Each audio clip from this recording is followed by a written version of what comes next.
In this world, robots are just as common as people, and everyone has at least one in their house to help them in their everyday tasks. However, the android owners became divided into two groups: the ones who see them as tools that help their lives, as the androids can only perform tasks ordered by their masters, and there are those who treat them like they would any other person. They become so close to their android, becoming not only physically dependent on them but also emotionally. Recoil used to be a genius pianist, winning numerous competitions and being admired by many, but one day he saw an android playing the same music that he had spent years practicing perfectly after only listening once. He felt deflated, questioning what the point of his practice was if robots could replicate his talent so easily. Since then, Recoil has been unable to find joy in playing the piano and doesn't play it anymore. Recoil's family has an android, Sammy. When Rico's parents are away, he relies on her for everyday tasks such as making coffee, preparing breakfast, and picking up his drunk older sister from parties.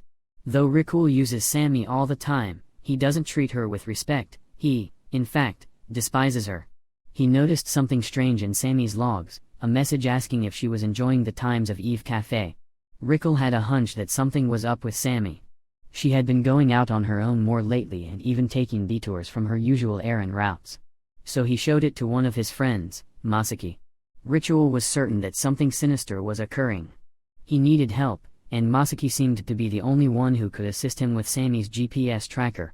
Ritual was determined to uncover the android's evil plot for world domination. He and his friend reach an alley with a strange building, wondering if any robots would actually be hanging out there. But then suddenly, one appears and heads inside. They follow it, opening the door to see a cafe. There's even a board on the wall welcoming them, but it has some rules written on it too.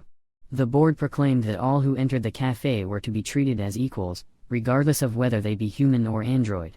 The only other rule was for each individual to enjoy themselves. They sit down, very confused about the other customers because they saw an android enter for some reason, but everyone inside looks human. At the cafe, it seems strange that none of the people had a halo. Androids usually have these red halos that turn green when they are given an order by their masters, but here everyone was drinking coffee, something robots don't do. The two became increasingly suspicious as they ordered the cafe's special blend, Eve Blend. They begin to question the strange combination of humans and androids.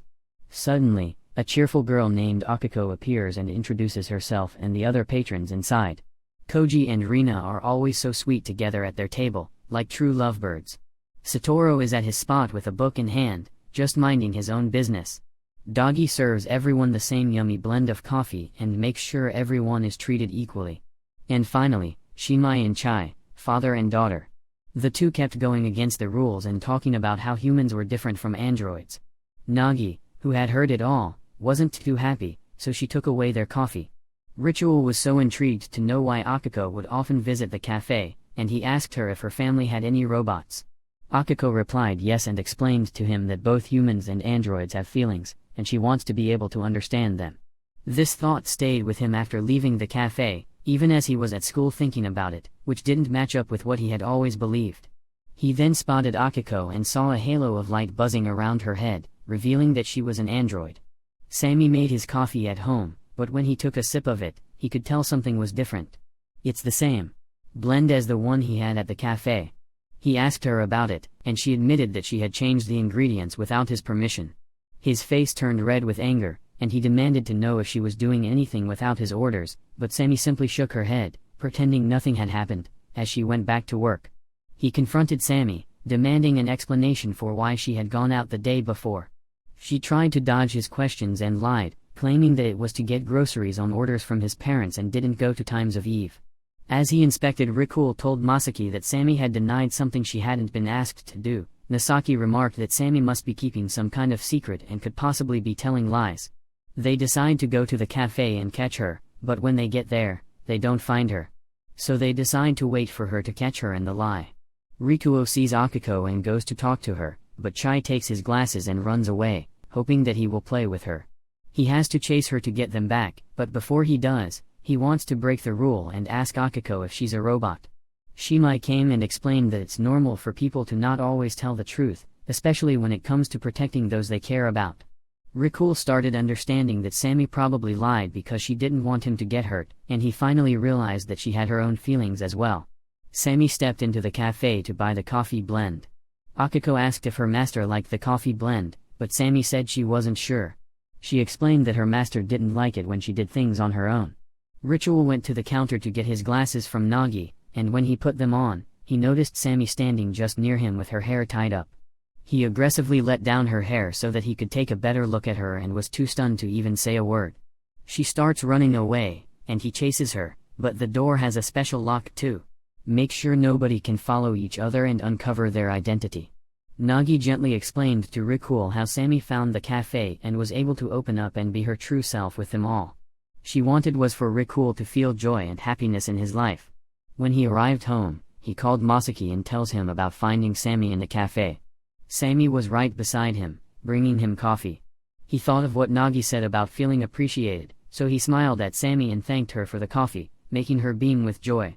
Masaki and Rikul come back to the cafe because Masaki wants to find out what secrets are hidden there while Rikul is starting to like being there and getting to know about the androids.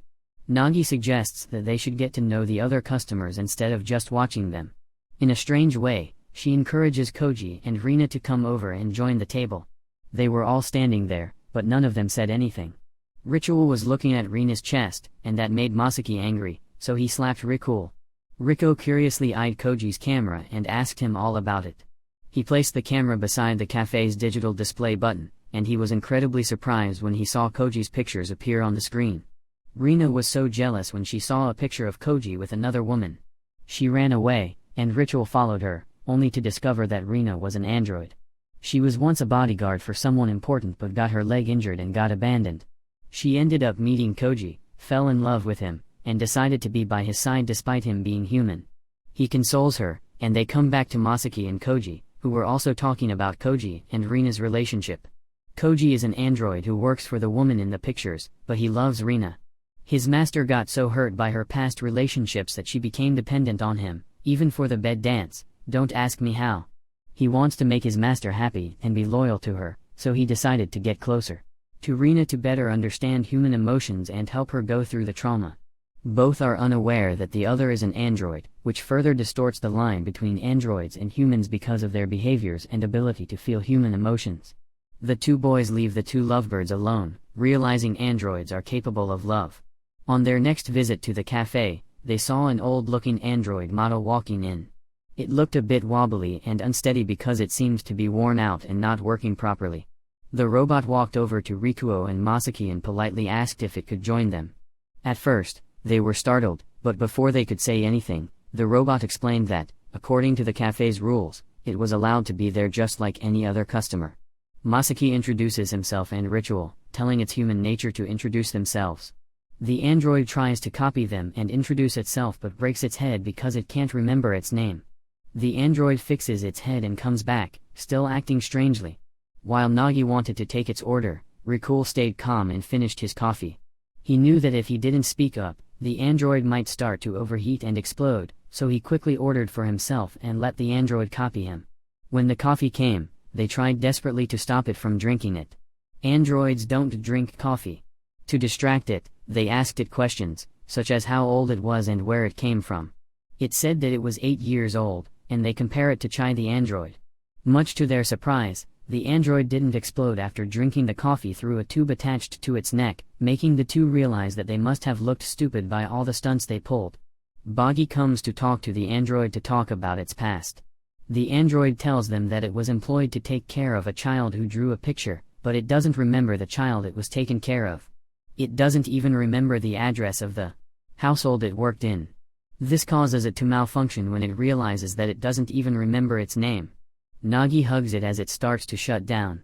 Rikul awakes to find the breakfast Sammy had prepared for him, and as he ate, he read the newspaper that had been announcing his grand prize victory in a past competition.